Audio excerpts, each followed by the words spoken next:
ବର୍ଷା ଦେଇଥିବା ଯୌତୁକ ଟଙ୍କା ଫେରାଇବେ ଅନୁଭବ। ଅନୁଭବଙ୍କ ଘରକୁ ବାହା ହୋଇଯିବା ବେଳେ ଯାହା ସବୁ ଯୌତୁକ ଟଙ୍କା ଦେଇଥିଲେ ବର୍ଷାଙ୍କ ଘର ସବୁ ଫେରାଇବେ ଅନୁଭବ। ହାଇକୋର୍ଟ ଡିଭୋର୍ସ ପାଇଁ ମଞ୍ଜୁର ଦେବା ପରେ ଏହା ସ୍ପଷ୍ଟ ହୋଇଗଲା ଯେ ବର୍ଷା ଆଉ ଅନୁଭବଙ୍କ ଘରେ ରହିବେ ନାହିଁ। ତେବେ ନିୟମ ଅନୁସାରେ ବର୍ଷା ଯଦି ଅନୁଭବଙ୍କ ଘର ଛାଡ଼ନ୍ତି ତେବେ ବାହାଘର ବେଳେ ନେଇଥିବା ସବୁ ଜିନିଷ ସେ ଫେରାଇ ଆଣିବେ। ତେବେ ବାହାଘର ବେଳେ ଅନୁଭବଙ୍କ ପରିବାର କିଛି ଡିମାଣ୍ଡ କରିନଥିଲା।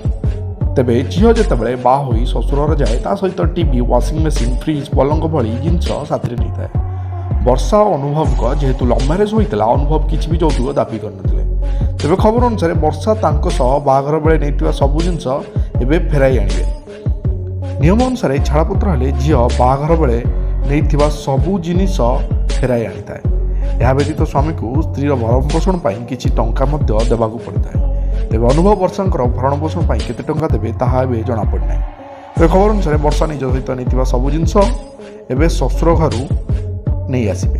ତେବେ ଏମିତି ଯଦି ହୁଏ ଏହା ଲୋକଲୋଚନକୁ ନିହାତି ଆସିବ, କାହାକୁ ଅଜଣା ରହିବ ନାହିଁ।